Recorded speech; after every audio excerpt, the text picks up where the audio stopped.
Halo, ketemu lagi di Hellcast dengan saya Wis. Kali ini saya kedatangan seorang tamu yang tidak kalah istimewa dari kemarin-kemarin. Sekarang bukan musisi tapi dia musisi juga. Wow, bentar dulu. Dia adalah seorang musisi dan dia adalah anak muda yang sangat inspiratif. Nah, kita sambut Marmar Herayukti. Yeay. Ya. Halo Mar, apa kabar? Apa saya panggil nih Pak Klian apa? Mar, sekarang kan tugasnya bukan jadi Klian. Nah, iya betul. Tapi Hellcast masa jadi Klian. Oke, Mar, apa kabar Mar? Baik. Sehat. Oh, saya semangat? Ya, semangat. Ya. Oke, sekarang kita akan mengupas habis nih tentang Bli Marmar nih ya. Seperti yang Hellcast tahu mungkin, Marmar ini di Bali adalah sosok yang sangat berpengaruh di anak muda ya. Beliau ini gimana ya saya bilang, kayak terlalu rakus. Jadi semua aktivitas yang kreatif itu beliau lakoni gitu. Mulai dari apa nih? Dari yang basic lah. Beliau ini pemain band juga loh dia nih. Ya. Pemain band, vokalis ya kan. Betul. Dua, dia menekuni olahraga ya. Olahraganya apa? Yang ekstrim lagi olahraganya. Dia nak main gini, yang main catur, main nggak? Nggak bisa. Nggak bisa. Caturnya di strategi yang lain dipakai. Betul. Itu. Polanya sama. Catur itu penting juga ya kan, strategi. Jadi Marmar ini mendalami, kalau saya nggak salah, bela diri ya. Bela diri dan olahraga ekstrim kayak motor ya. Ya. Oh ya, bela diri tadi udah ya, boxing dan lain-lain itu. Terus yang ketiga, dan ini yang paling saya bikin salut sebenarnya, Marmar ini sangat aktif di pelestarian budaya Bali. Itu yang paling, itu yang sangat langka sekarang. Itu yang paling langka sekarang di teman-teman anak muda Bali sekarang. Nah, saya mau bertanya nih, yang paling pertama nih, saya mau bertanya ke Marmar nih.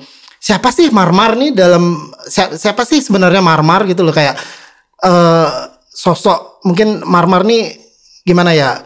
Seperti sekarang ini mungkin ada Hellcast yang belum tahu juga. Coba Marmar ini siapa sebenarnya? Ya, saya sih sebenarnya kayak teman-teman semua di Hellcast ini orang pada umumnya ya. Cuman saya memang dari kecil tuh saya, ketertarikan saya tuh agak berbeda di keluarga saya. Keluarga saya tuh kebanyakan orangnya kalau nggak akademis, mereka itu banyak yang menekuni bela diri dulunya. Saya satu-satunya anak di rumah yang tertariknya itu sama dunia seni sebenarnya. Saya tumbuh di keluarga itu. Kalau singkat cerita, saya memang agak berbeda di teman-teman saya. Dulu waktu saya kecil, teman-teman saya banyak yang nggak boleh main sama saya. Saya kelas 3 SMP Wis, udah jadi tato artis. Bayangin kelas 3 SMP. Satu lagi tato artis. Dia ini tato artis. Kelas 3 SMP. Terlalu banyak. Kelas 3 SMP saya jadi tato artis. Teman-teman saya banyak yang tato sama saya, yang usianya sama. Kelas 3 SMP udah nato. Kelas 3 SMP banyak yang saya tato dan orang tuanya marah ke saya. Saya kebayang itu. Kebayang orang tuanya Kledo bergaul ya tuh. Berandal. Ya, isinya masa remaja saya itu isinya kalau orang Bali bilang nekang pelungguhan. Ya, banyak nyumpahin ya, banyak yang komplain ke saya. Ya. Tapi sebenarnya itu karena cuman saya nggak tumbuh dalam pertumbuhan saya itu nggak pada masanya menurut saya. Kalau itu saya sekarang mungkin itu akan diterima gitu. Iya betul. Tapi pada masa itu anak seumur saya itu terlalu nyeleneh seperti itu. Iya. Salah timing aja ya. Salah timing aja waktu itu ya. Terlalu progresif. Iya betul. Terus kalau dilihat saya sekarang, orang lebih banyak kenal saya sebagai seniman kan. Seniman betul. Ya, sebenarnya saya itu banyak juga dari dulu saya memang doyan banget mengerjakan hal-hal yang sebenarnya tujuan saya satu. SD saya punya cita-cita jadi tato artis. Dari kecil itu saya udah mulai punya cita-cita itu dan saya kumpulin di sini apa yang bisa membawa saya menjadi seorang tato artis. Nah, dari SMP itu saya mulai kerja. Sebelum saya jadi tato artis yang benar-benar, SMP saya mulai nato. Abis itu karena alatnya dulu saya minjam sama temen. Akhirnya saya pengen punya alat sendiri, bikin waktu itu rakitan, cuman perlu modal kan. Nah waktu itu saya mulai kerja ikut-ikutan kerja, cabutan. Jadi Wis inget Hellcast inget nggak ada sandal bakyak tuh tahun 90-an ada sandal bakyak yang dari kayu. Yang pegangannya itu dari karet ban. Nah itu saya tukang gambar itu. Ada gambar bunga-bunga itu. Saya tukang gambar itu. Saya ingat ongkosnya satu bunga itu Rp500. Itu digambar pakai apa? Media ininya apa waktu? Pakai cat minyak. Oke. Itu satu sandal ada 3 bunganya. Berarti 1.500 kan? Satu sandal kan?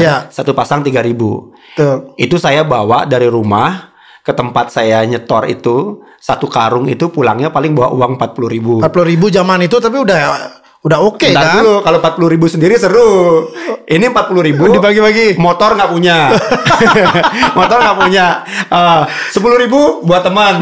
Yang nganterin. Buat bensinnya. Abis itu beliin mereka rokok. Abis itu ya, tapi lumayan sih. Itu saya tabung-tabung. Akhirnya nggak cuma itu sih. Terus ada lagi setelah saya bikin bakyak itu, saya punya tabungan sedikit. Saya bisa ngelamar kerja lagi. Istilahnya ngelamar lah. Jadi tukang gambar layangan. Ingat nggak sekarang ini masih jual sih. Layangan bentuk naga, kupu-kupu. Tapi digambar ya. Yang ada gambar, ada burung juga. Nah itu kerjaan saya itu. Udah naik tingkat dari sandal bakyak, jadi layangan. Napak Pertiwi jadi mau kebar jadi. Nah itu yang saya bikin. Itu desainnya sampai sekarang sampai detik ini masih sama. Berarti dulu. Ada yang meneruskan desain itu? Bukan saya yang punya desainnya sebenarnya. Nah, saya cuma meniru. Cuman waktu saya bikin dulu, yang saya kerja dulu sampai sekarang itu masih sama. Jadi kita masih kalau mau ingat layangan itu masih sama. Berarti sekarang itu masih ada yang melanjutkan kerjaan yang seperti Mamar dulu geluti kan gitu ya. Sampai akhirnya uang itu saya tabung. Saya bisa bikin beli alat sendiri, alat tato sendiri. Saya punya lengkap lah. Tahun 2006 2007 saya mulai masuk ke dunia tato profesional lah. Dunia tato profesional itu maksudnya tato dengan tanggung jawab. Ya, udah klien orang datang. Klien itu udah sebelumnya udah ada. Cuman dunia tato profesional itu kalau kita ngomongin profesionalnya berarti dengan tanggung jawab kan? Iya betul. Dengan tanggung jawab dan kita harus tahu bahwa tato itu nggak sekadar melukis di kanvas atau di atas kertas. Itu satu permanen. Tanggung jawabnya di situ. Betul. Yang kedua tato ini adalah ada tindakan kalau di medis dibilang bedah ringan. Ya betul. Jadi kita harus punya SOP-nya, standar operasionalnya kita punya. Ya dari hygiene kayak gitu-gitu ya. Dari hygiene, clean-nya, nggak cuma hygiene, nggak cuma clean gitu. Itu yang harus kita perhatiin. Jadi pola mentato itu udah mulai waktu itu anggaplah tahun 2007 kayaknya kalau nggak salah kita udah mulai saya dan teman-teman beberapa teman itu kita mulai ngasih tahu ke teman-teman yang lain bahwa tato itu harus begini nih. Sudah mulai edukasi, mulai kita mulai sharing sampai suatu saat zaman Twitter itu tahun berapa ya 2010 mungkin ya sekarang masih zaman Twitter sih. Iya, masih. Zaman itu baru muncul Twitter. Di Twitter tuh orang rame banget sama di Facebook orang berantem masalah ada orang Australia yang mengaku kena HIV di Bali gitu karena tato. Tato dijadiin kambing hitam. Jadiin kambing hitam. Waktu itu banyak banget yang berdebat sampai ke masalah rasis dan fasis gitu. Nah, di situ masalah problemnya jadi keluar dari itu gitu loh. Padahal intinya satu aja. Kalau kita mau Bali ini ngomongin tentang tato dan profesional, kita tunjukin sama mereka bahwa kita punya standar operasional SOP. Yang memang standar internasional gitu. Iya betul. Dan kita ngerti pola yang bersih. Nah, itu baru profesional tato artis. Gak lagi kita ngomongin waktu itu lagi galak-galaknya orang Australia bikin studio Australian owner segala macam. Itu kita masih ada benturan itu. Padahal kenyataannya ini kita harus ngomong kenyataannya ya. Padahal kenyataannya mungkin saya nggak tahu di Australia tato seperti apa. Dia punya standar operasional yang seperti itu. Prosedurnya beda kan. Di sini belum diatur di pemerintah. Belum diatur, tapi standar itu udah kita lakuin. Dan saya banyak kok setup buat studio tato yang itu miliknya orang luar sebenarnya. Kedoknya aja teman-teman kita, padahal mereka orang luar. Mereka nggak tahu sebenarnya. Iya, berarti intinya sosialisasinya, ya kan?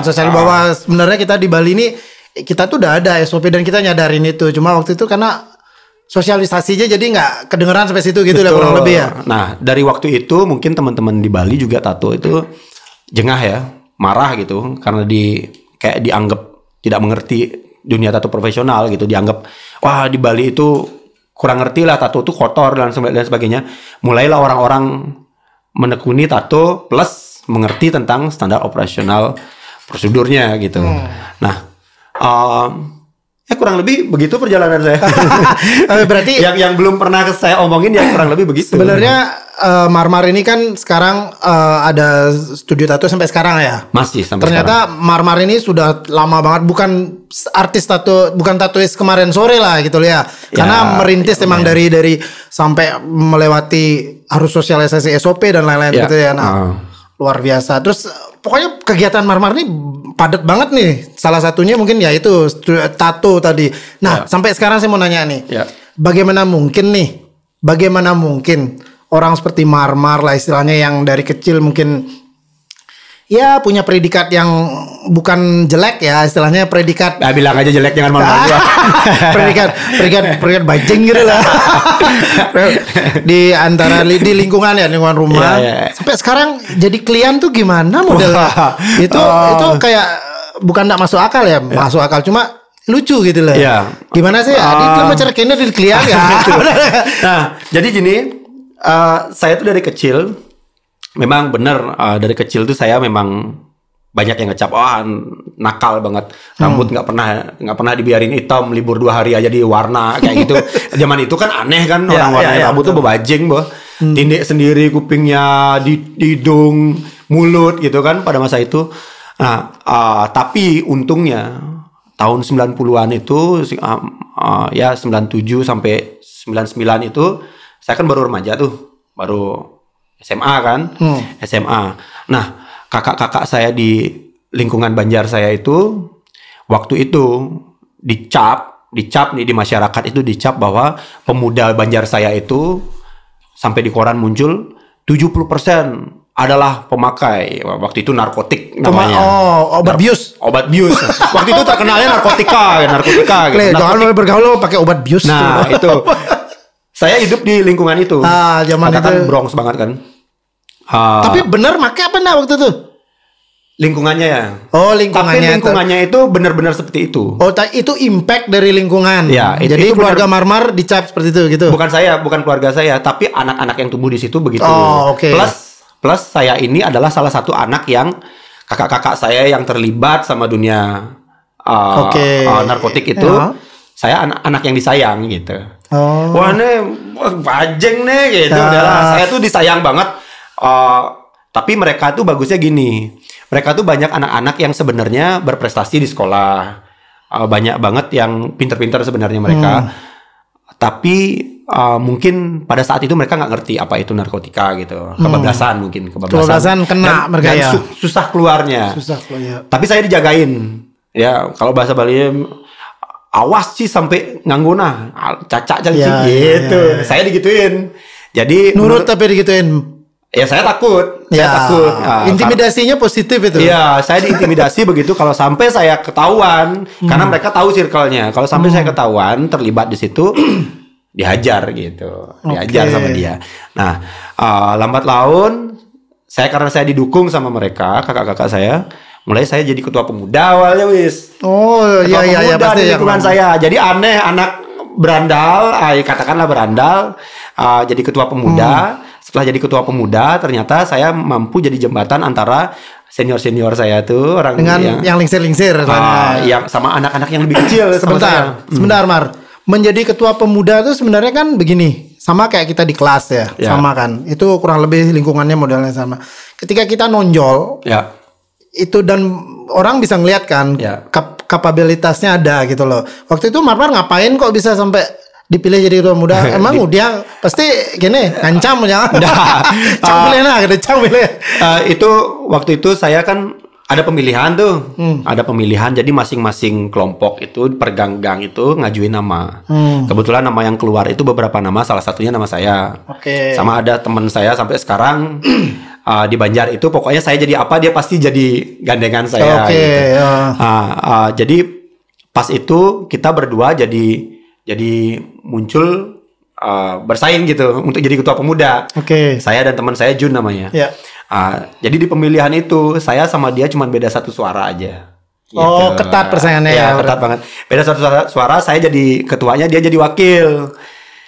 Itu sebenarnya saya memang dipilih benar-benar sama teman-teman, mungkin karena ya teman-teman nganggap Marmar kayaknya bisa memimpin kita gitu. Berarti gini Mar, waktu jadi ketua pemuda itu kita juga tahu kan Marmar ini sebagai seorang seniman ogoh-ogoh. Nah, saya langsung nyebrang nih ke ogoh-ogoh nih. Ya. Karena itu sejalan kan ya.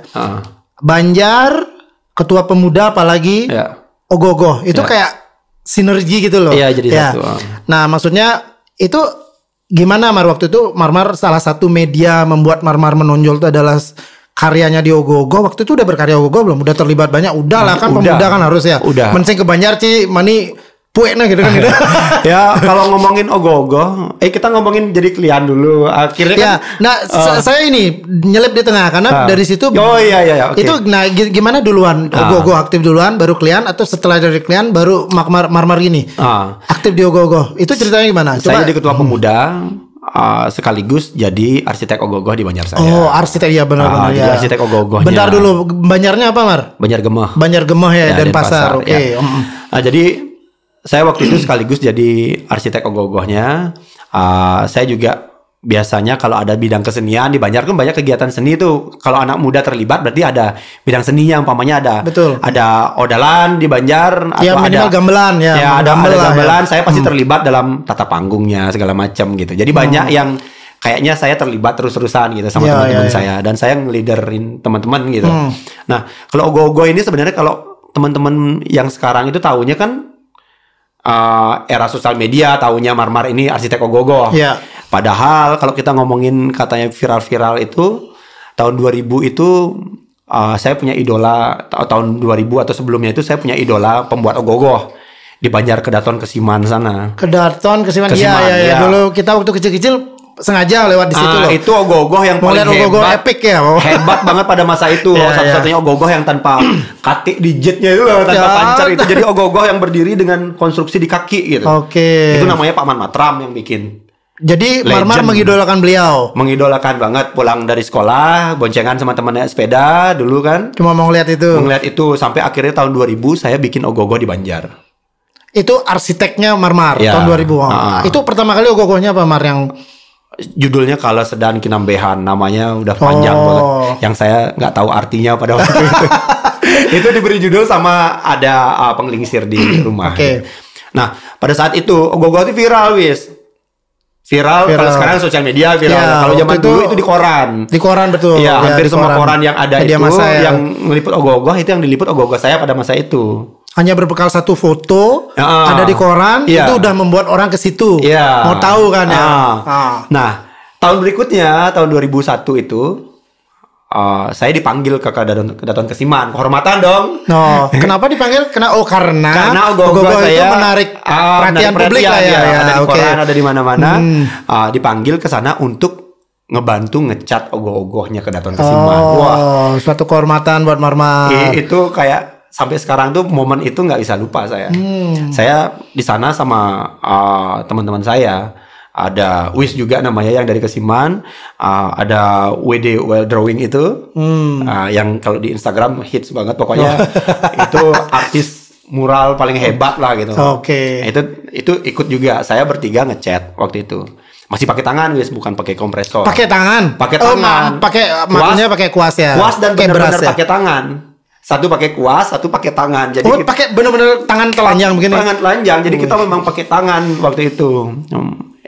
Itulah pokoknya tentang ogoh-ogoh itu yang waktu itu Marmar status sebagai ketua pemuda waktu itu. Udah jadi ketua pemuda. Terus akhirnya nih Mar sampai jadi klien tuh gimana Mar? Nah, jadi klien itu klien Banjar kan Mar? Klien adat ya. Klien. Kalau di Banjar saya namanya klien gede gitu. Klien gede. Di situ ya di Gemah ya. Iya. Jadi klien itu ini kan jadi klien kan 4 tahun masanya nih. Setiap 4 tahun nih. Sama kayak presiden lah ya. Presiden 5 tahun ya. 4 tahun masanya. Kayak Piala Dunia berapa tahun? 4 tahun ya. Nah, sebelumnya itu saya sempat nama saya masuk ke situ. Jadi salah satu kandidat klien. Tapi saya mundur karena waktu itu kan saya baru nikah dan lain sebagainya. Saya bilang saya belum siap untuk jadi klien. Berikutnya deh. Saya mau kalau dicalonin gitu. Nah pas dicalonin kemarin ternyata udah deg-degan nih wis. Pindahan orang kini kuang rago kan ternyata benar nama saya maju gitu. Nama saya maju juga. Di pemilihan itu ada beberapa nama sebenarnya. Umumnya kan klien itu orangnya umurnya udah tua kan. Iya betul. Nah, saya salah satu kandidat yang muda masuk. Pada saat itu saya mengundurkan diri, bilang saya belum siap lagi, gitu. Tapi saya bilang belum siap lagi. Terus yang nama yang lain itu secara kriteria mereka pantas menjadi klien gitu. Nah, tapi nggak tahu kenapa akhirnya mereka juga mundur. Mereka mundur. Sebenarnya nggak boleh mundur. Cuman kalau yang lain itu alasannya tuh masuk akal untuk mundur dalam pemilihan klien ini. Itu. Alasannya apa? Ada satu memang yang satu usianya. Jadi di klien adat tuh ada usia juga. Ya. Usia pensiun itu udah nggak boleh jadi klien adat gitu. Itu satu. Yang keduanya karena tinggalnya jauh. Kalau di awik-awik kita tuh klien adat tuh harus tinggal di situ. Tinggal di situ betul. Diutamakan yang tinggal di situ dan what gitu. Akhirnya nggak ada pilihan lain. Nama saya suatu hari dipanggil oleh ke Banjar. Saya pikir seperti sebelumnya dipanggil bahwa mengumumkan saya nggak bisa nih jadi klien gitu karena alasan ngarang alasan dari rumah tuh udah ngarang segala macam. Ketika ke Banjar ternyata cuma saya sendiri di situ, ada penggelingsir dan lain sebagainya. Saya ditembak di tempat, cuman marmar aja nih sisa satu. Jadi nggak mungkin kita balik ke belakang lagi milih-milih nama lagi gitu. Nah akhirnya di situ nggak punya pilihan. Dan saya bilang, saya minta izin dulu sama istri saya gitu. Karena kan jadi klien itu nggak bisa sendiri loh. Itu harus barengan, kita sama istri kita tuh harus benar-benar kompak berdua. Kalau nggak gitu, wah bisa ribut di rumah. Di Banjar kan setiap Jumat gitu kan. Nah, singkat cerita akhirnya saya bilang, ya saya siap. Iya itu mandat lah ya. Mandat. Saya malah terima kasih karena diberikan kepercayaan. Sekarang saya nyelipin satu pertanyaan nih Mar. Marmar kan sebagai klien muda nih. Muda lah ya. Klien muda. Gimana sih Marmar mengemban tanggung jawab itu? Kan sekarang ya mungkin yang setahu saya Banjar zaman dulu Bali ini kan dibuat Banjar, sistem Banjar kan yang setahu saya itu sebenarnya dulu awalnya Banjar itu ada untuk membantu masyarakat karena kita di Bali itu kan sebagai petani. Kan awalnya emang untuk mengurusin itu kan dulu. Sambil zaman berjalan akhirnya dia masuk ke administratif. Kan begitu kurang lebih. Benar nggak? Koreksi saya kalau benar. Nggak semuanya sih. Cuman kita ada wewenang sedikit untuk itu. Ya, akhirnya dia istilahnya klien Banjar itu akhirnya terlibat ke pendudukan. Ini dengan usia muda kita seperti saya nih gerada geruduk istilahnya. Itu gimana memanage seorang Marmar tuh memanage itu? Administrasi itu sebenarnya. Sebentar saya potong. Mungkin Helkes ini pesan buat Helkes juga ya. Jadi ini bukan istilahnya pembicaraan kita ini kan inspiring gitu loh. Ini Marmar sebagai contoh orang yang bisa berorganisasi. Kita di Bali itu Banjar itu suatu yang sakral sebenarnya kan. Sakral dan tanggung jawabnya luar biasa. Besar banget. Ini seorang Marmar itu mampu membantu tugas itu. Sementara dia masih senang gerada geruduk gitu lah. Masih nah itu kita perlu nih tipsnya kan cara gerada geruduk. Orang ngaya Banjar kan sehingga itu. Tapi dia seorang klien gitu loh. Nah sekarang gimana Mar? Sama seperti kita memimpin hal-hal yang lain kan. Kita pasti nggak kerja sendiri. Kita punya tim.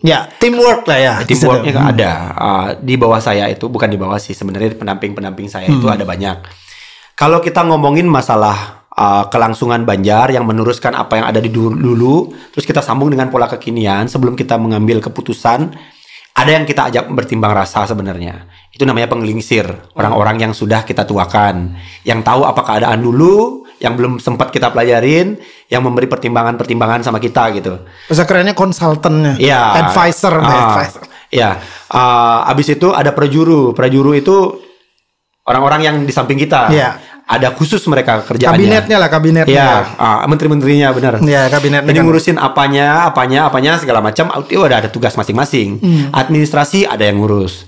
Kalau masalah kependudukan, administrasi kependudukan mau itu pendatang ataupun penduduk aslinya, itu udah dibantu sama kepala lingkungan namanya. Kalau dulu disebutnya klien dinas.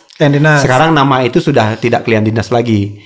Klien dinas itu sudah diganti namanya, tadinya kepala dusun, sekarang pelaksana kewilayahan namanya. Nah itu mereka sebenarnya bekerja sama pemerintah. Tapi semua yang mereka lakukan itu atas seizin klien adat. Karena ini wewidangan Banjar Adat atau wilayah Banjar Adat. Semuanya atas seizin klien adat. Nah, kalau gimana caranya ngurusin itu sebenarnya nggak terlalu susah ya. Asal kayak itu organisasi pada umumnya sebenarnya. Iya, asal kita dari hati. Kita dari Iya, hati. betul. Kita Niat ya. benar-benar mengerjakan ini dengan tanggung jawab. Jadi apa yang kita lakukan bukan atas dasar kita adalah saya sebagai Marmar atau saya sebagai Marmar yang ada pada kelompok teman-teman yang ini atau yang itu gitu. Saya apapun keputusan saya itu harus berdasarkan dengan kesejahteraan masyarakat di Banjar gitu. Terutama itu karena tugas saya kan wewenang saya sampai situ aja. Di Banjar ini gimana caranya setiap keputusan yang saya ambil kayak Wis bilang tadi itu sebuah organisasi yang dibuat untuk menyejahterakan lingkungan kita ini gitu. tentang pertanian dan lain sebagainya. Kalau sekarang kan udah agak berbeda ya. Iya, berbeda betul. Itu pun masih tugasnya cuman agak berubah polanya. Tugasnya masih sama. Sejahtera itu adalah tujuan utamanya. Jadi nggak bisa lagi Marmar ngomongin orang timpal-timpal ragadot ini itu yang harus saya menangkan, nggak bisa. Kita harus di tengah-tengah. Ya, jadi pada dasarnya emang seorang klien itu di Banjar itu adalah organisasi kan. Organisasi itu kan di mana-mana prinsipnya sama kan. Role-nya sebagai ketua ada yang istilahnya bukan pembantu ya kayak itu kayak kabinetnya itu loh yang menunjang kerja seorang. Sama aja. Nah, Mar, satu lagi Mar. Marmar kemarin aku didengar nih tapakara apa sih itu Pak? Tapakara banyak yang nanya. Kok tapakara apa kan tapakara? Orang banyak bingung gitu loh. Mar, apa nih korelasinya Marmar sebagai seorang klien? Terus ada tapakara itu berhubungan nggak sih? Enggak apa? Jelas berhubungan. Berhubungan. Oke. Apakah banget. Itu kayak apa namanya? Ininya Marmar apa namanya? Kampanyenya Marmar di situ sebagai ya ini sebenarnya kalau dibilang kampanye akhirnya saya kampanyekan kayak OKOC gitu. Kelas dari ece-ece kan sama prinsipnya. Nah, jadi Tapakara itu mungkin biar Hellcast tahu nih, biar terinspirasi juga. Tapakara itu kan ada kepanjangannya Ketahanan Pangan Karang Alit. Ketahanan Pangan Karang Alit. Ya. Dijelaskan lagi. Ketahanan pangan kan semua pada tahu, Hellcast pada tahu. Karang alit itu karang itu artinya halaman atau apa namanya pekarangan. Pekarangan rumah maksudnya. Pekarangan rumah. Alit itu kecil. Kenapa alit? Karena di lingkungan tinggal saya di kota itu nggak ada yang punya pekarangan besar, semuanya karang alit. Jadi ruko semua tuh gimana? Ada ruko. Bahkan sinar matahari mungkin disewakan ruko ya. Nah, Terus jadi tapakara itu dia. Saya ambil sebenarnya dari dua kata, tapa dan kara. Tapa itu kan artinya pengolahan energi. Oke, tapa pengolahan energi. Ya, kara itu berarti biji, benih. Benih. Bisa berarti tangan. Oke. Gitu. Jadi tapakara ini adalah pengolahan energi yang membuahkan hasil untuk kesejahteraan kita dalam hal benih dan menggunakan tangan kita ini. Oke. Jadi kalau saya bisa bilangin agak gimana dilebay-lebayin, ini sebuah cahaya ini sebuah cahaya kehidupan menurut saya dan titik dasar cahaya kehidupan itu bahwa mau di Karang Alit, mau tinggal di perkotaan atau dimanapun, kalau sudah ngomongin kesejahteraan gitu, kita harus ngomongin tentang bagaimana pengolahan energi kita dengan benih-benih yang ada. Jadi numbuhin sesuatu gitu. Numbuhin sesuatu bukan membeli sesuatu aja, tapi menumbuhkan sesuatu. Jadi sebenarnya ini adalah sebuah movement mandiri kan sebenarnya. Ya, bisa dibilang itu. Ya kan, mandiri. Istilahnya kita tidak tergantung sama Klemli jukut depekan kan lah. Ya, tapi hati-hati dengan kata mandiri, ntar kita disikat. Ini lagi merdeka loh.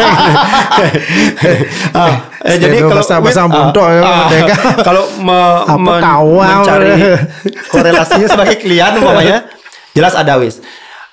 Ketika saya bikin tapakara ini sebenarnya kita dipukul sama kenyataan bahwa kita harus menelan pil pahit. Kita dibilang adalah dalam situasi pandemi sekarang. Ya, kita dipaksa untuk mau percaya mau enggak kita harus melakukan situasi ini karena semua tempat tutup.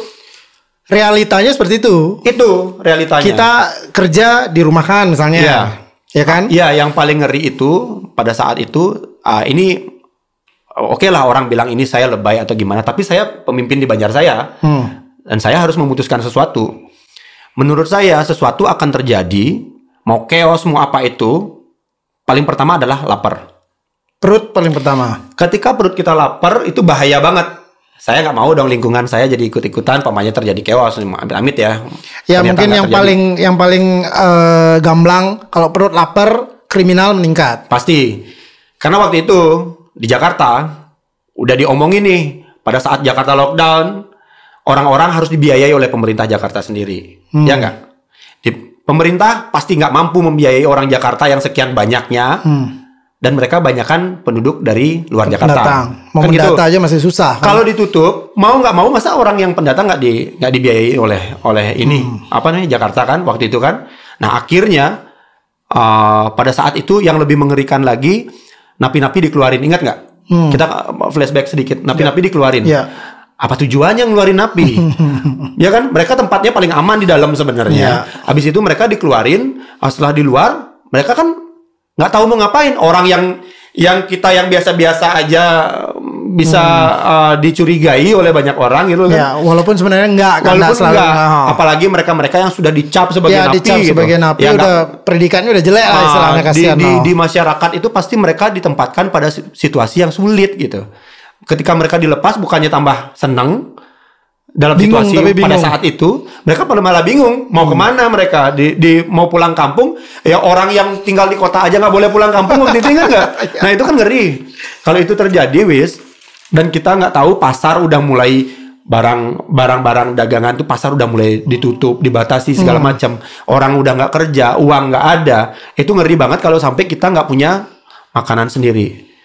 Nah Tapakara ini akhirnya bergeraknya sebenarnya di lingkungan Banjar awalnya. Banjar saya bikin Tapakara ini mulai saya belajar. Saya nggak ngerti tentang tanaman sebenarnya. Saya belajar gimana caranya numbuhin bibit sih, benih sih gitu. Basic sebenarnya, basic banget itu ya. Numbuhin gitu. Gimana caranya? Asal ada media dan dirawat udah selesai dia. Dia punya kayak sama kayak kita. Punya takdir untuk tumbuh ternyata. Iya. Ada mataharinya, ada airnya, ada medianya. Tanah maupun apapun itu, dia pasti tumbuh. Ternyata sesimpel itu. Tapi bibit yang ditanam tuh ya jelas kayak sayur ya, yang standar sayuran, yang bisa dimakan. Ya sayur hijau bayam. Ya jangan pohon beringin nanti. Nah dari situ saya numbuhin sendiri. Saya bagi-bagiin ke warga di Banjar saya. Awalnya diejek, apa kayak nenek gitu. Awalnya diejek. Karena saya numbuhin terong, cabai, tomat, saya bagiin aja. Saya bagi-bagiin aja, pokoknya ada yang ngambil. Waktu itu saya bikin program beras murah di tengah-tengah orang dapat beras gratis. Saya bikin beras murah karena kalau gratis, yang punya uang masih ngambil. Tapi kalau dijual harga murah, yang punya uang malas juga ngambilnya. Akhirnya hak mereka itu dengan KTP-nya dikasih ke saudara-saudaranya yang butuh. Dagang nasi atau lain sebagainya. Nih hak saya ambil deh. Kamu bisa beli beras murah di Banjar dengan kualitas yang bagus. Kalau gratis yang punya uang masih ngambil ya? Pasti. Gratis mudah harganya ya. Tapi kalau beli jemaah masih lebih murah 40.000 aja loh. Biar dah saudara-saudara kita gitu mereka. Di situ saya mulai bagi-bagiin. Setiap bulan kan? Ya. Bulan depannya udah mulai ini datang. Pak Klian, kemarin itu udah tumbuh loh, ininya udah berbunga, bagus. 2 bulan kemudian ada tanaman apa lagi? Yang kemarin udah berbuah, panennya enak banget. Tinggal beras dapat beli murah. Hasilnya itu adalah buat nambah-nambahin walaupun 25% aja buat kebutuhan sehari-hari. Paling enggak tabio mahal nggak urusan gitu, punya sendiri tomat dan sayur segala macam. Nah itu terus Tapakara itu sampai saya akhirnya kayaknya padahal saya cuma sharing aja sebenarnya di sosial media. Akhirnya banyak yang ikut.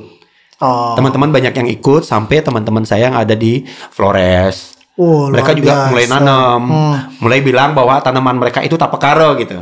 Jadi punya nama sendiri Tapakara. Padahal saya nggak campaign serius-serius banget gitu, tapi mereka menamakan itu sebagai Tapakara. Jadi ini sebenarnya dimulai dari ketidaksengajaan dan kayak refleks gitu ya. Benar. Refleksi. Karena ternyata itu yang kita butuhkan pada saat itu dan sampai sekarang harusnya itu yang kita butuhkan. Betul. Itu yang masih harus kita butuhkan dan sampai ke depan-depan pun itu sebenarnya kalau di logikanya itu poin utama.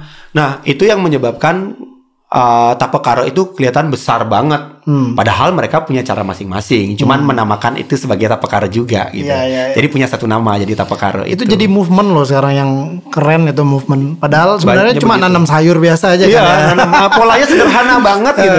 Sederhana banget tapi ya berhasil gitu. Berhasil banget. Nah, Mar, apa sih kiatnya sekarang mau kayak ini kan sebenarnya Mar nih karena kita sumur ya muda lah bilangnya walaupun nggak muda-muda banget tapi muda lah anak muda pada secara general muda.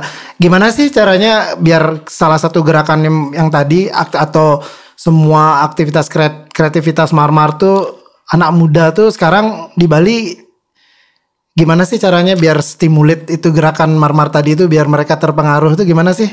Apa yang sudah Mar lakukan kayak tadi Tapekara kayak apakah Mar showcase gitu ke Banjar-Banjar, ke desa-desa di Bali atau gimana? Enggak. Apa menggunakan media sosial sebagai jembatan? Sebenarnya kalau sekarang kan mudahnya media sosial ya. Media sosial tuh kita biar orang-orang dengar kan. Cuman yang paling mendasar itu kalau menurut saya movement itu sebelumnya saya kan pernah bikin dan masih sampai sekarang kalau kita lihat ogoh-ogoh yang disebut ogoh-ogoh ramah lingkungan kembali ngulat itu. Yang ngulat ya.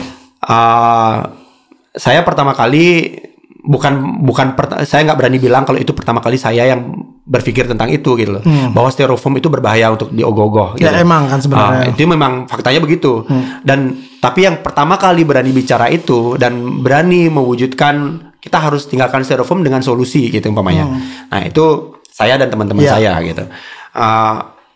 Nah, ketika ini berhasil sebenarnya kuncinya awalnya itu adalah benar nggak kita butuh ini movement ini benar kita butuh atau cuman buat isu aja gitu. Buat konten gitu. Konten aja gitu. Kalau memang kita butuh, jangan ada harapan ini movement akan besar. Tapi kalau memang butuh, orang yang butuh pasti akan melakukan itu. Gitu. Itu aja. Kita skalanya kebutuhan. Nah, ketika saya bikin Tapekara ataupun ramah lingkungan itu ogoh-ogoh itu dengan alasan yang saya kasih pada saat kalau ogoh-ogoh saya bilang saya nggak mau seniman-seniman jadi sakit. Terutama seniman ogoh-ogoh karena ini gitu. Kalau masalah isu lingkungannya ya ada yang terima ada yang enggak, tapi paling enggak yang menyentuh personal mereka bahwa mereka jangan Dana sih sampai mati muda gara-gara ngaya ogoh-ogoh aja lo gitu loh. Iya kan? Maksudnya buat ogoh bahaya tuh karena pakai bahan styrofoam. Styrofoam waktu itu gitu. Karena menghirup itu ya? Iya, styrofoam itu kan karsinogenik kan, nggak boleh masuk ke dalam badan kita dan di ogoh-ogoh itu susah banget dihindari untuk tidak masuk. Dan bukan cuma yang bikin, ngeracunin orang satu Banjar yang lihat ogoh-ogoh ke situ. Karena sampahnya abadi. Oke, balik ke movement yang kayak Tapekara ini.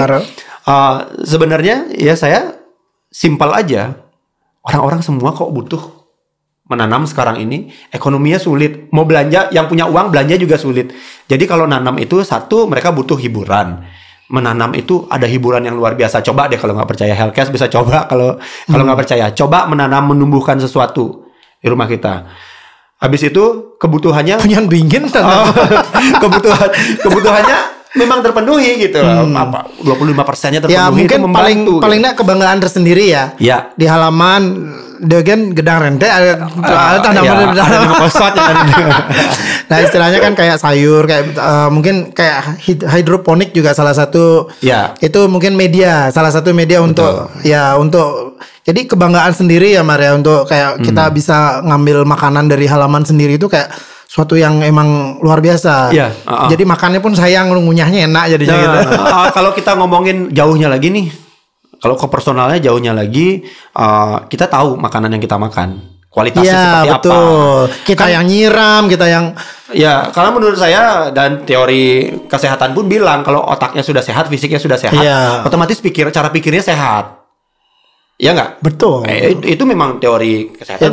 Emang benar begitu ya. Dan kalau kita udah yakin makanan kita sehat karena kita bikin sendiri tanpa ada pestisida, kimia dan bahan-bahan kimia lainnya, kita bisa numbuhin itu, kita makan setiap hari paling enggak dari 100 jenis makanan yang masuk ke badan kita itu 30 atau 25-nya adalah barang yang bersih dari bahan kimia. Setidaknya kita merasa atau kenyataannya pasti kita lebih sehat gitu. Nah, Sana ciki betul. Ciki-ciki ciki. Ya itu kepercayaan dirinya ada. Di situ kalau kita ngomongin di masa sekarang ini yang paling penting itu kan satu badannya sehat, yang kedua pikirannya sehat kan. Pikirannya betul. Kalau kita ngomongin tapakaro itu kita dapat dua-duanya walaupun belum komplit banget, belum optimal banget karena pekarangannya kecil memang. Ya. Untuk memenuhi kebutuhan keluarga belum optimal, cuma 25% oke, gitu. Jadi Hellcast yang punya halaman rumahnya gede bisa buat tanam padi di rumah nggak apa-apa. Sekarang kan mederap, didian mederap. Kan jadi komplit kan. Jadi carbsnya ada, sayurnya ada, sebelahnya gedang rentek ya pohon mingin. Mar, ini anak muda nih sekarang nih Mar. Mungkin gimana caranya biar mereka mau kayak melaksanakan yang Mar mau ya, tadi kan saya nanya itu kayak anak muda sekarang mungkin apakah mereka terlalu terbuai dengan teknologi atau gimana? Menurut Mar gimana ngelihatnya? Enggak, justru kan banyak orang yang bilang wah ini kita tersesat dan lain sebagainya gitu. Menurut saya jangan negatif juga ya menilai teman-teman muda kita ya. Ya benar, kalau mereka ya sama kayak anak-anak ya, kalau baru ngelihat sesuatu mereka senangnya terlalu banyak di situ karena belum tahu apa efek negatif dan lain sebagainya. Kengkenin ngurin nak demen wis nggak bisa wis. Ya. Kalau mereka lagi senang-senangnya nggak bisa kita gitu. ngasih tahu, cuman yang bisa kita kasih ini tuh kan contoh sebenarnya. Dia harus melihat sebuah perbandingan ketika kalau ngomongin teknologi nih wis, mereka larut dalam teknologi ya. Justru menurut saya kalau kita ngomongin balik lagi nih, kayak saya dianggap tradisional, padahal saya bukan orang tradisional, saya orang yang berbudaya. Iya, Banjarnya Marmarnya di tengah kota kan ya. Sudah seyogianya orang itu menjadi orang yang berbudaya, bukan ngomongin tradisi yang turun-temurun aja. Kalau tradisi itu mau baik mau buruk ditiru. Tradisi itu namanya. Itu tradisi. Tradisi itu mirip habit ya? Habit tuh sama tradisi apa bedanya Mar? Kalau habit itu kan kebiasaan ya. Tradisi itu datang dari kebiasaan kan? Bukan? Bukan. Bisa aja awalnya dari kebiasaan, akhirnya tanpa alasan diikutin gitu. Iya. Nah, karena udah turun-temurun, nak mulak itu mamanya nak mulak itu ya. Diikutin tanpa melihat dari pandangan budayanya gitu. Apakah cukup relevan untuk dilakukan sekarang itu? Jadi apa bedanya Mar budaya sama tradisi itu menurut Mar? Kalau budaya itu kan dinamis banget, bergerak, berkembang. Budaya itu berkembang. Bukan A sampai 100 tahun A. Bukan. Prinsipnya tetap A. Jadi A plus. Bentuk bentuk fontnya beda-beda gitu. Oh gitu. Tapi dia bentuknya A sama. gitu. Iya. Kalau tradisi hurufnya sama, fontnya harus itu tradisi. Nggak ada ruang untuk bergerak walaupun udah nggak relevan. Menurut saya begitu perbedaannya. Jadi tangan dulu. Analoginya luar biasa. Ya. Jadi kalau anak kayaknya itu ningsap dari anak muda. Nah budaya sama anak muda di masa keemasan menurut saya. Jadi gini wis, sekarang saya udah ngelihat nih teman-teman kita mulai bicara dengan kebaliannya. Artinya tadi Balian apa kebalian? Kebaliannya. Bali Orang teman-teman yang di Bali nih. Bali itu membicarakan tentang kebalian mereka. Bahwa sosok orang Bali itu seperti apa sih? Itu mulai mereka ulik. Ini bukan ngomongin kita sebagai orang Bali dan ini orang Jawa, orang Lombok dan sebagainya. Enggak. Beda pengertian ya, beda. Ini kita pijakannya berbeda nih. Pijakannya berbeda. Kita ngomongin kasus yang berbeda nih. Kita ketika ngomongin kebalian kita bukan untuk sok-sokan, tapi untuk menggali kita ini siapa. Bukan untuk rasis juga ya. Betul. Kita ini bukan untuk fanatik buta, bukan. Kita harus gimana sih sebenarnya? Itu sebenarnya yang dibicarakan. Jadi kita menjalani kodrat sebagai orang Bali gitu aja. Betul. Kalau kita ngomongin kenapa saya bilang ini masa keemasan, era teknologi yang gampang, yang bisa diakses di mana aja, kurang lebih begitu kan keadaan sekarang ini. Orang jadi nak mau bakti nungis yang handphone, dini nak kerauhan, dini nak nganggo media sosial, itu sebenarnya eranya kan keemasan banget, di mana teknologi bisa diakses sama semua orang dengan gampang gitu. Ketika kita kalau kita ngomongin kebalian kita. Ada dong prinsip-prinsip kebalian kita. Ngomongin tentang teknologi aja wis. Ngomongin tentang teknologi, ngomongin energi umpamanya. Ya saya bukan ahli sastra ya, tapi di sastranya di Bali itu kalau ngomongin energi itu adalah api gitu umpamanya. Kalau kita ngomongin energi listrik itu juga api. Energi itu dibilang api karena energi itu ada berupa panas kan gitu. Ya. Nah, panas ini disimbolkan dengan api. Sebenarnya bukan api yang menimbulkan panas. Api itu adalah efek dari panas itu sendiri kan gitu. Kalau di kita di Bali ada sastra itu namanya beberapa api. Ada api yang keluar dari tanah. Namanya pawako. Terus di air pawamano. Terus api yang dari matahari namanya suci. Api itu apa sih yang disebut api itu? Menurut saya energi. Energi yang dikatakan. Nah, di sekarang ini kita bisa manfaatin energi dari air. Kita bisa manfaatin energi dari tanah. Kita manfaatin energi dari matahari. Mestinya begitu. Di sastra itu sudah ada, sudah ada itu dikatakan. Cuman di era sekarang kita gampang. Oh, ini ada kok prinsipnya, cuman bahasanya sekarang lain. Harusnya ini kan era keemasan nih. Ini yang saya sebut budaya itu dinamis bergerak dia. Sebenarnya dalam budaya kita dulu, orang dalam peradaban mereka dulu, mereka udah tahu prinsip-prinsip ini. Prinsip-prinsip ilmu pengetahuan, teknologi, mereka punya ancient teknologi. Sekarang dibilang penemuan baru, padahal enggak. Sebenarnya itu udah ada. Rediscovery sebenarnya, penemuan kembali sebenarnya. Rediscovery. Barangnya sudah ada, diketemukan kembali. Dibahasakan berbeda karena bahasa kita udah nggak kita pakai dulu. Iya. Terlalu percaya dengan bahasa orang lain. Akhirnya kita nggak pakai bahasa kita, nggak ngerti. Sehingga kita nggak nganggap bahwa kita punya itu. Sebenarnya kita udah ada. Udah ditulis itu di sastra kan gitu. Betul. Kalau sekarang anak-anak muda kita, saya senang, potensial banget untuk mengenali dirinya kembali. Sekarang. Contohnya seperti apa, Mar? Mereka. Kalau kita ngomongin apa ya? Apa kecil-kecil udah jadi sulingnya atau apa? Bukan. Kecil-kecil jadi sulingnya. Nah, itu ada beberapa budaya itu kan itu kan religius ya. Itu beda banget. Kalau kita ngomongin fenomena itu, kita nggak ngomongin tentang di Bali aja. Itu terjadi di mana-mana. Di mana-mana. Karena ini ada yang melenceng sedikit nih. Ada yang melenceng sedikit tentang siapa itu orang pintar atau wikan itu yang disebut itu. Bahwa orang yang menghafal yang disebut pintar zaman sekarang. Bukan orang yang bijaksana. Orang yang bisa berpikir rasional. Dan bisa punya analisis yang luar biasa gitu. Berarti menghafal tuh seperti matematis gitu ya? Ya, kayak textbook ya. Textbook banget. Itu sekarang kalau mau pelajari itu bisa kok jadi sulingnya juga gini. Nah, saya nggak mengecilkan tentang itu. Tuh ini udah hampir rambutku panjang jadi. di sisi lain banyak kok juga anak-anak muda yang mengerti tentang itu, tentang sastra, tentang ilmu spiritual, ilmu-ilmu yang lainnya yang menyangkut tentang kespiritualan itu banyak kok gitu. Jadi di sekarang ini anak-anak muda itu kita kalau ngomongin pertama kita harus bangga aja dulu sebagai orang manapun di Nusantara ini, di seluruh Indonesia, bangga aja dulu. Jadi orang Indonesia aja dulu. Orang Indonesia, kamu Indonesia sebelah mana? Jadi yang paling kecil aja nih. Saya orang Indonesia dari Banjargemeh. Habis itu gede, jadi saya orang Indonesia dari Denpasar. Habis itu saya orang Indonesia dari Bali. Habis itu saya orang Indonesia keseluruhannya. Itu hal paling pertama yang dilakukan. Paling pertama, apa yang harus kita pelajari? Ya pertama ya bergaya seperti orang lingkungan kita gitu. Yang kedua, kita bicara dengan bahasa kita. Yang ketiga, kita makan makanan kita. Busana segala macamnya adalah yang kita utamakan adalah ilmu-ilmu kita. Ada nggak nih teori-teori luar yang sesuai dengan ilmu kita? Kalau nggak ada, kalau itu berbeda atau bertolak belakang, cari dong mana sebenarnya yang bisa dipakai. Iya. Itu jangan ini diterima ini enggak, atau sebaliknya ini buta banget sama ketradisian akhirnya ini enggak diterima. Jangan begitu, harus dibandingin semua, kan harus dicek kembali. Filtering lah lihat nih yang mana yang bagus. Nah kalau kita semua bisa begitu, orang Bali itu keren banget. Kalau Wis pernah lihat saya di beberapa keadaan, saya sering pakai udang. Itu gaya-gayaan tuh gimana, Mar? Bukan gaya-gayaan, itu simbol bahwa identitas. Identitas. Orang harus punya identitas buat dirinya pribadi. Kita harus tahu kita siapa kan. Kita ngomongin kita siapa kan. Kita harus tahu kita siapa. Kalau nggak mulai kita tahu diri sendiri nggak akan.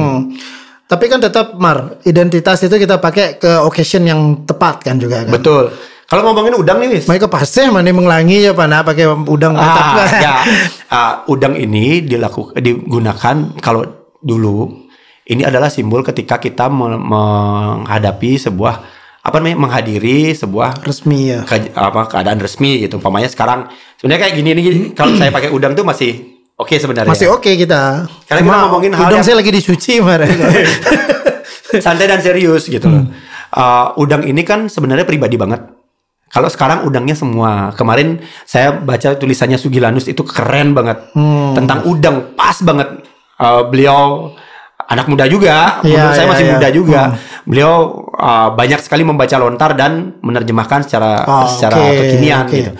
Tentang udang, beliau saya berpendapat sama beliau. Tentang udang itu adalah ranah pribadi banget seseorang, sama seperti kita berpakaian seperti sekarang ini. Mau gaya apa yang kita pakai, celananya model apa, bajunya model apa, melepit apa, singbok, mesuak hijau. Udang dulunya begitu, sampai sekarang pun sebenarnya masih relevan. Cara mengikatnya itu pribadi banget. Kan membuat kita ngenah paling pangus tuh. Sebelum kita bicara, itu fashion lah ya, berarti fashion itu ya. Fashion, dan itu kayak kalau kita ngomongin, kebanyakan orang menilai fashion itu kayak cerminan luar untuk orang yang berwawasan atau tidak gitu, atau berpendidikan atau tidak gitu. Walaupun sebenarnya tidak begitu banget gitu. Cuman dengan kita mulai setelah kita tahu siapa kita sebenarnya dan kita menganggap saya cukup berpendidikan untuk tampil sejauh mana gitu. Dengan fashion kita yang tampil sekarang dengan pakai udang ataupun pakaian seperti ini, dengan pola kita sendiri itu cukup penting peranannya untuk menumbuhkan rasa percaya diri kita. Jadi kalau percaya diri penting dong. Tuni berdua kesannya ketika mau bicara di depan orang lain untuk meyakinkan orang lain, kita nggak percaya diri ya hilang tadi. Untuk berdiskusi pun perlu percaya diri sebenarnya. Jadi udang mungkin itu itu baru tata busana aja. Iya, tata busana itu mungkin Hellcast yang belum tahu, itu udang yang mungkin yang di luar Bali itu kayak topi kayak peci mungkin kalau di daerah lain ya. Enggak, kita salah kalau bilang itu udang itu adalah bahasa Bali, bukan. Di Jawa Barat namanya udang. Udang juga ya. Udang di berbagai tempat kayak di Jawa Timur itu masih udang namanya udang. Gitu. Saya jarang keluar. Saya sering berdiskusi sama teman-teman yang lain yang kebetulan juga sama interestnya, bahwa kita harus bangkit nih. Kalau kita mau bangkit dulu dengan identitas kita yang sebenarnya, mulai dari tata busana, tata bahasa dan lain sebagainya. Kita muncul dulu dengan diri itu kita sebagai sendiri. Anak muda itu semangatnya. Salah satu udang yang untuk menghormati acara orang. Dan udang ini kan identitas banget, wis. Cuman orang Nusantara kok yang pakai udang ini. Orang Nusantara yang pakai udang pola begitu itu kita nih. Kenapa kita malu pakai itu? Kan aneh banget. Kaman topi koboi selalu. Nak Jepang nganggo cara ando di nasnya, dan dia itu kan identitasnya dia dan dia bangga pakai itu. Nah, itu mungkin problem anak muda kita kadang-kadang. Boleh kita mempelajari budaya luar, maksudnya mendalami budaya luar. Saya sendiri kita senang sama budaya orang. Sementara budaya sendiri pun sebenarnya kita harus bukan cuma cintai tapi harus kuasai dan bangga kan itu kan ya. Budaya kita lebih dulu baru budaya orang lain sebagai pembanding kita. Gitu. Apakah kemana arah perkembangan kita itu bisa kita sesuaikan dengan keadaan kan gitu. Mar, ini loh, Mar ini kan kreatif nih. Bentar wis, Dadi minumnya. Dadi minum ya, silakan minum Mar. Soalnya aku udah 50 gelas tadi. 15 lagi. Enak kok ini. Ini dari minumannya kita ada dikasih dari Sagi. Sagi ini fermentasi salak. Oh, oke. Ya, ini fermentasi salak ini. Luar biasa rasanya. Itu ada aksaranya Sagi itu. Ya, nih. Sagi itu kan. Ya, emang Sagi. Mar, jadi saya mau nanya nih.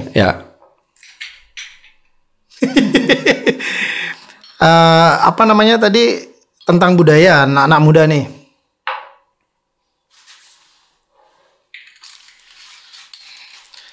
Kan itu salah satu kiat untuk memberi semangat pada anak muda nih adalah dengan berkarya. Nggak cuma seni, tapi saya di sini ngomongin karya seni karena Marmar karya seninya itu banyak yang istilahnya epic lah ya. Itu sejauh ini Marmar ngelihat anak muda di Denpasar, di Bali ini mereka mayoritas kayak gitu nggak sih Mar? Artinya berkarya dalam berkesenian gitu sih Mar? Atau mereka terlalu malas atau gimana Marmar ngelihatnya? Saya nggak tahu secara keseluruhan ya. Secara keseluruhan saya nggak berani bilang iya atau tapi tidak. soalnya Marmar kan sempat istilahnya showcase nih ke beberapa Banjar, mungkin di sekitaran Kabupaten Badung aja ya atau Denpasar aja ya. Itu Marmar ngelihat sejauh itu apa sih fenomena mereka tuh sebenarnya? Kalau anak sekarang banyak yang pasif sebenarnya. Pasif mereka. Pasif. Kenapa mereka begitu? Kira-kira Marmar ngeliatnya? Karena terlalu banyak kenyamanan. Apa ada hubungannya sama teknologi nih Mar? Banyak banget ya ini. Ketidaksiapan menerima teknologi banyak banget. Dimulai dari hal kecil sebenarnya wis. Seperti apa itu? Kalau Wi suka motor, mulai dengan starter tangan. Nah, nggak mau. Kalau mulai dengan motor. Kalau abis itu malas pakai kopling tangan, pakai kopling kaki, motor bebek. Jatuhnya metik. Abis itu metik. Nah itu. Abis itu TV. Tadinya celak-celak nganggo remote. Udah mulai. Remote, ya. Nah semakin banyak fasilitas yang membuat kita jarang bergerak. Menurut saya ketangkasannya itu kurang gitu loh.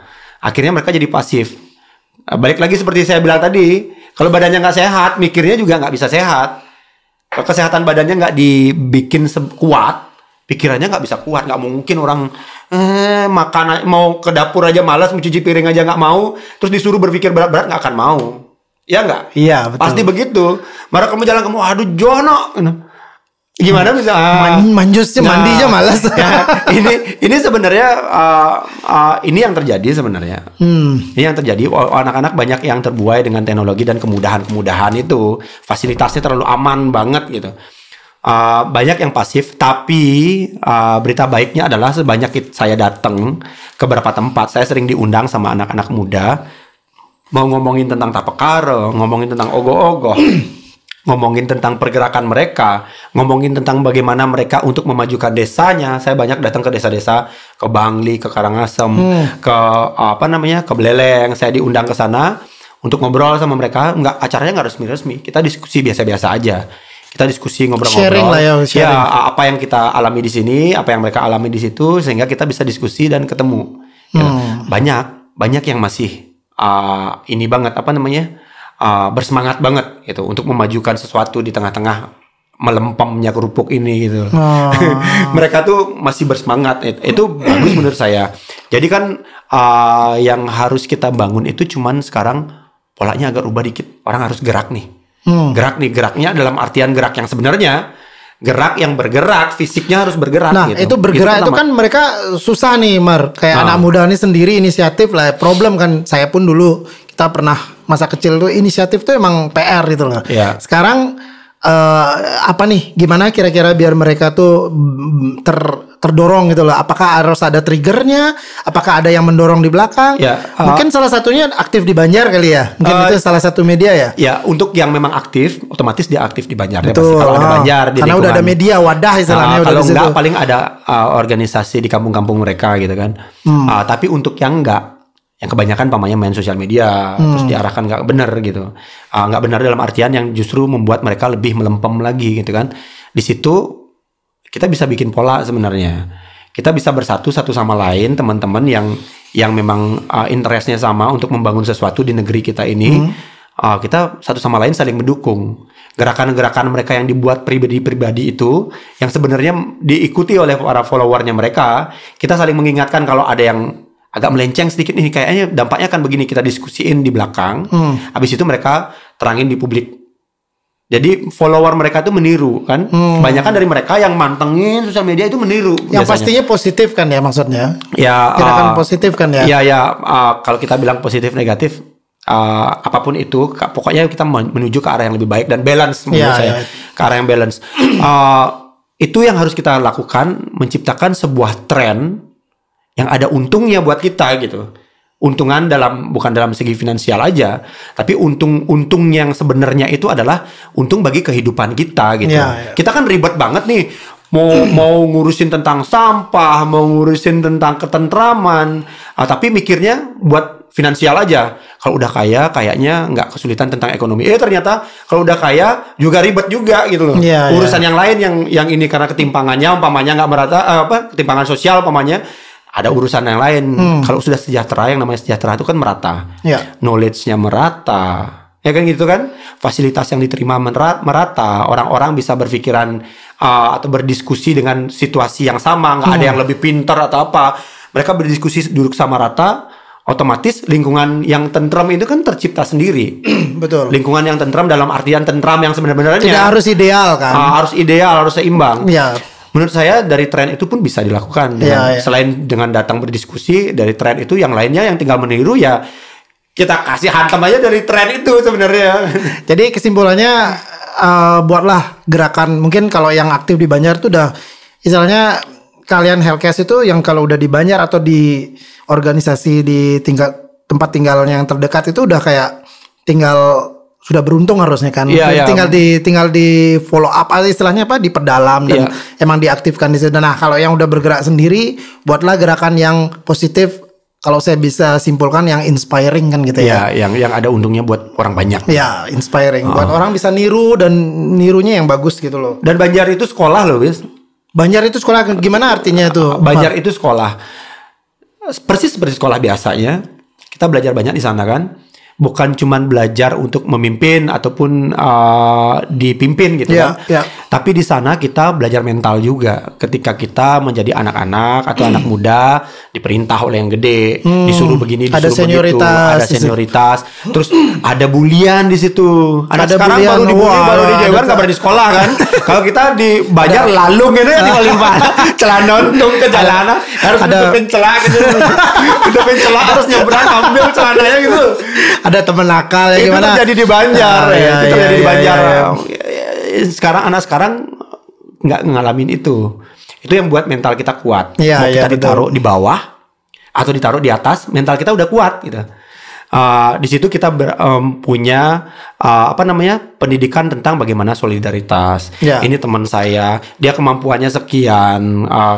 Nih temen nih dikerjain terus nih sama teman-temannya. Tapi ketika dia kesulitan, yang ngerjain itu yang paling pertama menolong biasanya. Itu kalau di lingkungan Banjar itu seperti itu dia. Jadi menurut saya ini sekolah yang paling bagus tentang ilmu kemasyarakatan. Ya, istilahnya sebenarnya. Banjar itu adalah picture dari sebuah kehidupan sosial masyarakat kita secara luas kan. Jadi itu lingkungan paling kecil lah istilahnya. Kalau keluarga tetap lingkungan paling kecil, cuma naik ke Banjar habis itu kan. Di situ ada teman yang nakal, ada senioritas di situ, kayak ada teman yang baik, ada syukur-syukur yang ketemu jodoh di Banjar. Ada nggak ketemu jodoh di Banjar? Ada pasti. Gede kayak tuh Banjar. Bawa aja gitu. Kita nganterin ke selat tembok. Ya di sana kan di sana ada di sana kan sekolah untuk menentukan sikap juga. Ya, gitu kan. Itu kehidupan sosial lah, representatifnya di situ ya. Sesuatu akhirnya kita menentukan sikap nanti setelah kita di kehidupan masyarakat yang lebih luas daripada Banjar, kita punya mental yang kuat. Bagaimana caranya kalau kita berpendapat, pendapat kita itu walaupun benar tidak melukai orang lain. Kalau sudah tidak melukai, otomatis orang mau dengar. Kalau orang dilukai, walaupun itu benar nggak mau dengar. Pertama berarti cara penyampaiannya mungkin. Itu kita belajar di situ. Cara berdiskusinya, cara menyampaikan. Ngegas sih.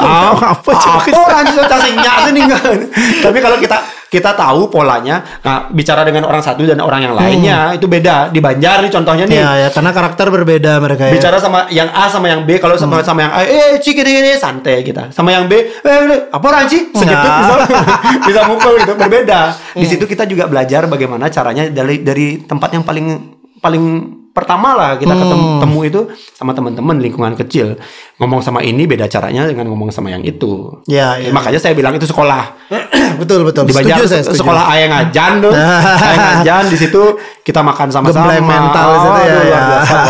Mar, ini aku next nih ke mungkin kita tahu nih Mar nih orang yang seniman kreatif ya, yang sangat istilahnya sibuk gitu loh, aktif banget gitu loh, membuat karya-karya seni. Mar, inspirasinya itu dari mana sih Mar? Kayak apakah itu cuma total hayalannya Mar aja? Kan kemarin kita lihat juga di sebuah tempat teman di Uluwatu situ, Mar buat apa kayak tentakel itu apa ya? Wishing Well. Itu tentakel atau apa sih Mar itu? Saya bikin Baruna itu. Nah, contoh seperti itu dan karya-karya Mar ogoh-ogoh itu juga pasti ada kayak istilahnya gini loh, kayak bisa dipertanggungjawabkan gitu secara ceritanya. Nah, itu inspirasinya gimana Mar? Mungkin bisa di-share ke teman-teman Hellcast. Kita kan semua suka apakah belajar. Mar baca lontar juga atau gimana? Lontar tanpa aksara mungkin. Lontar tanpa tulis gitu. Sastra tanpa aksara, lontar tanpa tulis. Bukan berarti tanpa tulisan itu tidak ada ilmunya gitu. Kita kan sekarang ini terjebak dalam situasi bahwa buku adalah gudang ilmu. Seolah-olah di luar buku tidak ada ilmu. Padahal kalau menurut saya adalah buku adalah salah satu gudang ilmu. Salah satu, itu cuma opsi. Salah satu gudang ilmu penting. Tapi ilmu yang lain, ilmu setelah membaca buku kan harus ada analisanya juga, ada comparingnya juga, segala macam kan, melihat data-data di tempat lain gitu yang secara ada kenyataan, observasi secara empiris. juga ya kan. Nah itu yang harus kita pelajarin juga gitu. Nah di kita ada bahasa sastra tanpa aksara, lontar tanpa tulis kan gitu. Nah itu saya juga pola belajarnya seperti itu. Jadi nggak semuanya membaca di buku, nggak baca terus percaya. Baca, analisa, lakonin. Cocok nggak? Kalau nggak cocok ya jangan gitu. Nah hasil dari perjalanan saya itu yang biasanya saya ceritain di Ogoh-Ogoh atau di karya-karya saya. Aplikasinya itu berupa karya, Iya. Jadi itu semua adalah tulisan saya itu bentuknya karya gitu. Ada yang bisa menulis di di buku. Atau ada yang curhat di status. Ada curhat di status. Saya curhat di lontar. Walaupun itu kan hasil pemikiran mereka.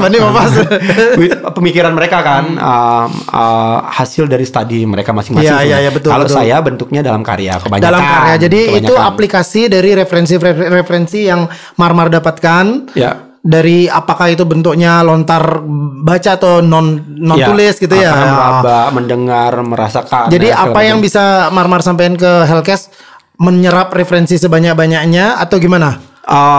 Ya satu aja. Jadi orang kan zaman sekarang ini kita hilang sensitivitas. Orang-orang tuh nggak sensitif. Nggak sensitif. Dibilang baper baru sensitif. Baper. Padahal bukan itu maksudnya. Yang bahaya itu kan bukan sensitifnya, tapi overreaktif. Para orang jenang jelek langsung sensitif. Mulai jelek. Bereaksi yang berlebihan itu yang ini sebenarnya yang bahaya, bukan sensitifnya. Kalau sensitif reaktif itu reaktif ya. Overreaktif ya. Overreaktif itu yang jelek sebenarnya. Kalau melihat keadaan dengan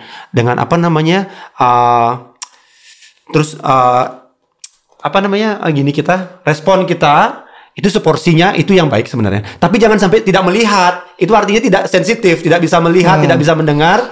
Itu nggak sensitif artinya. Ini kayaknya didapat dari menggeluti bela diri nggak sih, Mar? Salah satunya iya. Salah satunya ya kan. Tapi yang paling besar pengaruhnya bagi saya adalah saya berhenti ngerokok dulu. Apa hubungannya Mar itu ngerokok? Ini kalau kita ngomongin sensitivitas, karena ini berpengaruh pada kita melihat keadaan. Saya berhenti ngerokok tadinya cuman karena saya nato nih. Navikula punya lagu Aku Pemimpin Diriku Sendiri. Aku bukan mesin kan, liriknya ada begitu. Itu lirik sangat kuat menurut saya. Pada saat Navikula ngeluarin lagu itu, saya kan dekat banget sama mereka dulu kan. Saya sering nongkrong di base campnya mereka pun begitu. Di band saya dulu Psychopathic itu, kita dekat banget. Jadi munculnya lagu itu, lirik itulah yang menurut saya kuat banget. Jadi saya terngiang-ngiang sama lirik itu sebenarnya. Ini kalau Navikula denger gagal sih. Tapi benar. Ini kata-kata ini kuat banget. Ketika saya jadi tato artis, waktu itu saya masih di Kuto natonya. Saya tuh kerja anggap 6 jam ya, 6 jam sampai 8 jam. Di pikiran Raga setiap sejam itu kepikiran ngerokok. Keleng ngerokok, berhenti ngerokok. Stress relief lah istilahnya ya. Akhirnya saya keluar ngerokok. Sampai satu hari saya gini. Karena liriknya Navikula tuh nampol banget kan. Aku pemimpin diriku sendiri. Di luaran ngomong saya pemimpin diri sendiri. Pemimpin itu apa sih? Itu maksudnya. Jadi gak ada yang bisa mengatur kita kecuali kita setuju. Siapa ataupun apa gitu. Bukan cuma siapa aja tapi apapun. Dalam keadaan apapun maksudnya. Apa itu termasuk benda juga. Ini rokok loh. Cuman rokok aja bisa mengatur kita. Kalau megaya mikirin rokok dan segala macam. Saya berhenti ngerokok. Awalnya cuma karena itu. Dari situ berubah sensitivitas nambah, terutama nyium. Saya mulai ngerasain nyium bau rokok itu, abu rokok itu nggak enak. Gak enak banget. Dan baunya itu saya ngerasa itu bau beracun. Padahal dulu saya bertahun-tahun, belasan tahun menjadi perokok dan kencang rokoknya. Nah akhirnya saya ngerasa itu mulai sensitif dengan baunya. Yang kedua sensitif dengan keadaan orang. Saya baru ngerti kenapa orang marah ketika kita merokok dan dia kayak benci gitu loh. Tersinggung ya. Kita di tempat umum pokoknya. Terus kita pakai baju habis pergi ngerokok, pergi pulang tuh ibu saya bilang gini, bon rokok keras aja gitu. Makanya saya baru ngerti. Jadi sensitivitasnya baru tumbuh. Itu baru awal. Akhirnya terus mulailah saya memperbaiki banyak hal di diri saya yang sebenarnya memperbaiki sensitifnya aja sebenarnya. Kalau orang bicara apa, kita bicara apa, orang bagaimana responnya, gimana rasanya diterima oleh dia. Kalau kita digitukan, bagaimana rasanya, mulai kayak gitulah. Jadi belajar terus, belajar terus. Ya, intinya pengenalian diri, menguasai diri, kan gitu ya. Yang anak muda harus lakukan sensitif. Jangan geli, jangan alergi sama kata-kata sensitif. Dibilang sensitif banget sih. Sensitif tapi bukan berarti reaktif kan? Sensitif banget sih. Lu sensitif kan bagus. Mata kurang sensitif buram. Hidung kurang sensitif COVID dibilang. Lidah nggak sensitif dibilang COVID. Gitu. Ya kan? Makanya sensitif itu bagus banget sebenarnya. Ya, jadi sensitif maksud Marmar itu kan sensitif untuk membaca bisa sesuatu. Bisa bereaksi dengan cepat dengan mencerna. seporsinya. Ya, mencerna tanpa harus kelenci nendang mata reaksi antem langsung. Jadi nangkepnya tuh lebih banyak, inspirasinya banyak, idenya banyak, ya menuangkan sesuatu lebih halo lah gitu loh. Ya. Mar. Ya. Oke, kita ini dulu. Wis nggak bawa contean wis. Bawa contean nih, Mar yang datang harus bawa contean ya. Harus bawa contean. Mar, ada pertanyaan, aku ada sesi quickie nih. Quickie, bukan quickie di pojokan.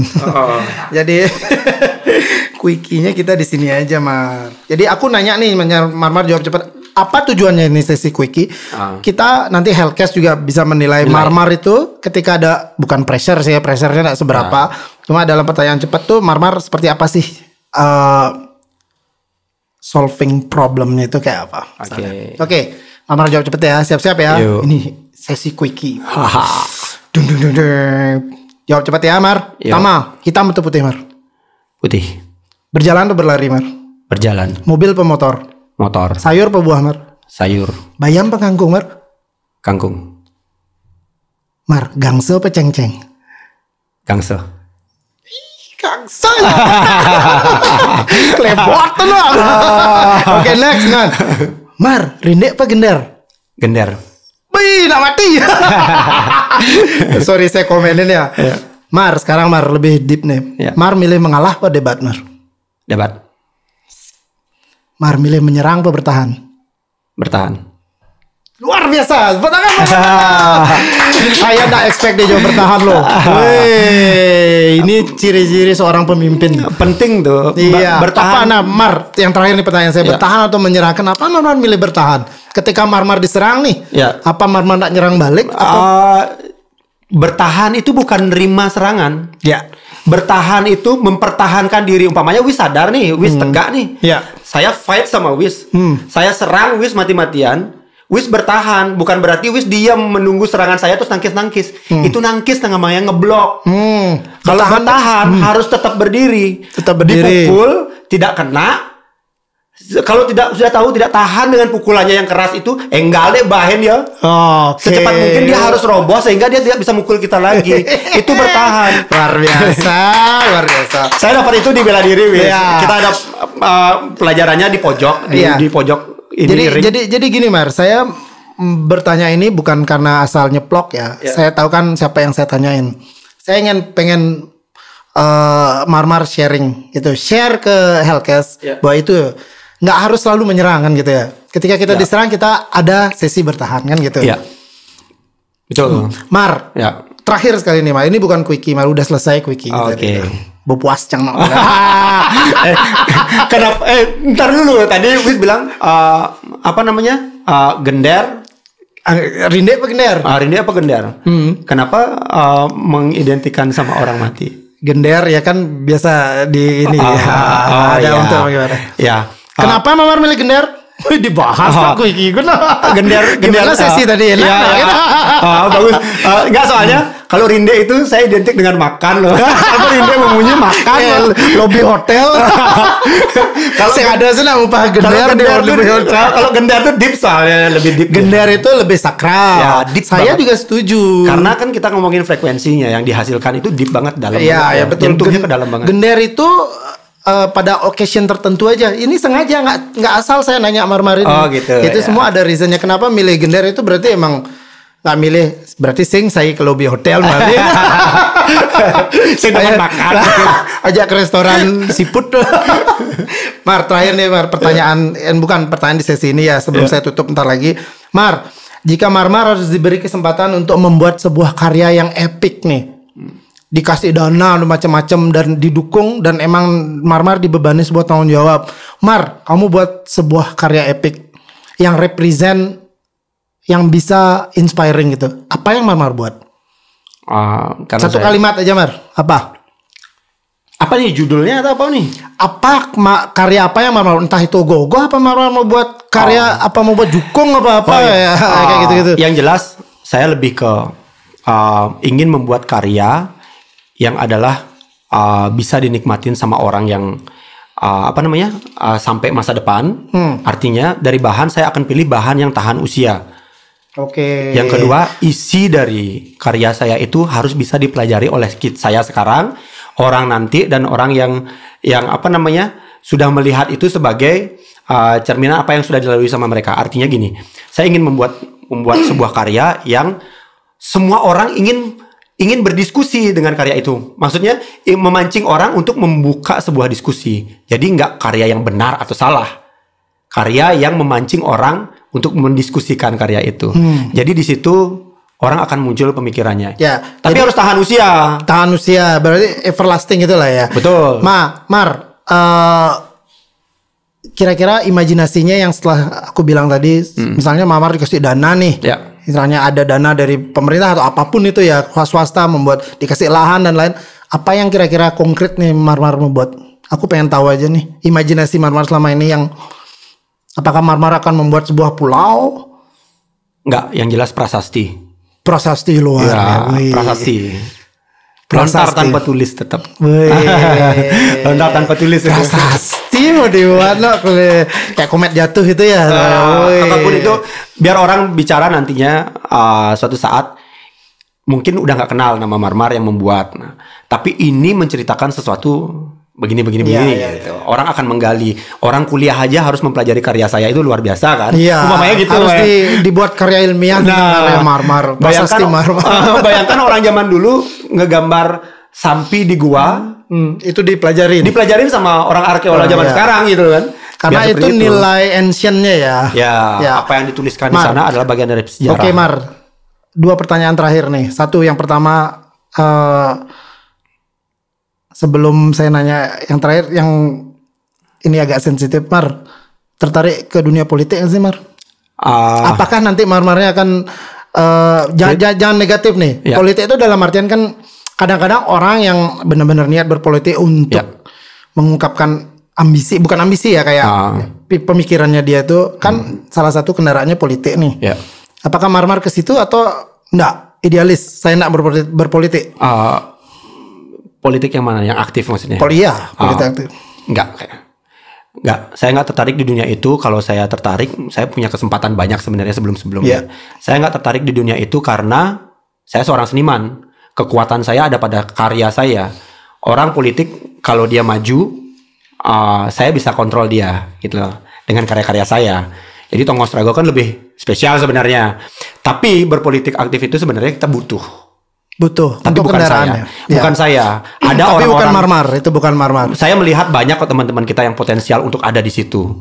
Dia ada di situ dan pentingnya kalau saya masih di tempat seni, di tempat yang netral ini, artinya kalau menurut saya ada sesuatu yang nggak beres, saya bebas aja untuk protes. Gitu. Saya bebas aja mengkritisi. Gitu, karena saya seniman. Kalau saya ada dalam dunia politik itu ada ugar-ugar nih modelnya, nih timpal nih satu kubu politik jangan. Nah, tapi kalau ada teman-teman yang di sana, menurut saya itu bagus. Tapi dengan catatan tujuannya harus sama, kesejahteraan kita semua. Berarti maksud Marmar kadang-kadang politik sama seni itu bisa bersinergi di beberapa hal. Jangan bilang kalau kita ada satu orang yang berpolitik nih, kita bela mati-matian, benar atau salah jangan, tuh ngefans ada aneh, tanam babi buta tuh ada aneh. Tapi kalau begitu dia benar, apresiasi. Begitu dia salah, kritisi. Ya. Itu seniman. Menurut saya udah dapat tempat yang paling bagus. Bagus ya. Ngapain saya harus berpolitik? Berarti Marmar sejauh ini idealis ya, tidak akan berpolitik. Ya. Bukan tuh, cuma mau tahu aja gitu. Ya. Kan Marmar soalnya sekarang kebetulan seorang seniman yang ada yang dekat sekali, yang kayak dikit lagi itu bisa berpolitik gitu loh. Nggak wis. Kalau masalah itu saya bilang saya tidak cukup kompeten di bidang itu. Saya nggak mau muluk-muluk. Saya bukan orang yang bisa hidup di dunia politik itu. Saya nggak kompeten. Ada orang-orang yang kompeten. Harusnya dia, bukan saya. Itu. Saya udah tempat saya di sini dah. Nggak usah ngeri-ngeri. Panyedang, kene ya, gerada geruduk maksudnya. Mar, terakhir sekali sebagai penutup, saya mau tanya nih pesan buat anak muda deh, Mar. Mungkin buat anak muda Bali nih, teman-teman, atau Hellcast umumnya di seluruh Indonesia yang menyimak ini. Apa sih kiat-kiat kita biar selalu kreatif, memberdayakan apa yang ada agar bisa survive terutama di era pandemi ini. Itu aja sih. Untuk bisa kreatif itu tetap waras aja. Tetap waras. Pikiran harus bersih kayak Marwar bilang tadi ya. Itu kan sehat artinya. Sehat jasmani rohani ya. Iya, semuanya harus sehat. Jasmani rohaninya harus sehat sehingga kita bisa melihat sesuatu nggak hanya dengan sudut pandang kita, bukan sudut pandang orang lain yang kita tiru. Bicara tentang media, apa yang kita tangkap, kita harus telaah dulu. Punya analisa sendiri, kumpulkan faktanya, baru bicara. Walaupun kayak saya umpamanya punya follower atau teman-teman yang percaya sama saya, nggak usah 100% percaya sama saya, harus punya pemikiran yang berbeda. Itu adalah salah satu cikal bakalnya kreatif. Dan di era sekarang ini jangan takut agak downgrade di bidang finansial ya. Kita harus apapun asal bisa bergerak, lakonin. Lihat peluang-peluang, mulai kita jalanin. Rago kan tato artis. Nyen kalau tato di zaman era sekarang tato bukan prioritas. Saya udah mulai berpikir hal yang lain untuk berjualan. Apa kayak jualan makanan kayak atau apa kayak saya udah berpikir tentang hal itu. Jadi untuk teman-teman semua janganlah kebanyakan curhat tentang pandemi, tentang COVID-19 mau kalian percaya atau enggak, mau ini konspirasi atau nyata. Jangan terlalu. Karena kalau begitu kita ngomongin rate-nya COVID itu makin tinggi. Iya. Besok-besok nggak boleh ngapa-ngapain. Karena emang itu yang dimaksud mungkin ya. Yang percaya panik, yang nggak percaya tambah marah-marah. Betul. Jadi kita jalanin. Ngomong sesekali boleh, tapi jangan konsentrasinya ke sana sehingga semuanya seolah-olah kita dikepung nih sama situasi ini dan kita stres. Saya yang baca, yang dengar aja stres gitu. Sedangkan saya berhadapan langsung dengan situasi ini sebagai klien di Banjar saya gitu loh. Betul. Kapasitas orang kan beda-beda ya. Itu aja. Pokoknya kita tetap waras aja lah. Waras aja penting banget. Luar biasa. Beri tepuk tangan terakhir untuk Marwar. Thank you Mar. Udah kesini. Masih banyak sekali yang perlu kita omongin sebenarnya, cuma sesinya nanti lah kita di Banjar ngomong lagi. Sebelum saya tutup kita cheers dulu Mar. Terima kasih udah hadir di Hellcast. Sukses semua dahat. Sudah sharing pemikiran Marmar walaupun singkat. Mungkin next time kita bisa ngobrol lebih banyak lagi dengan topik yang berbeda atau topik yang lebih lengkap. Ya kan? Oke. Saya tutup Hellcast. Saya Wis dan sama Marmar. Mungkin lain kali kita akan ketemu lagi dengan pembahasan yang lebih hell. Terima kasih. Sampai ketemu.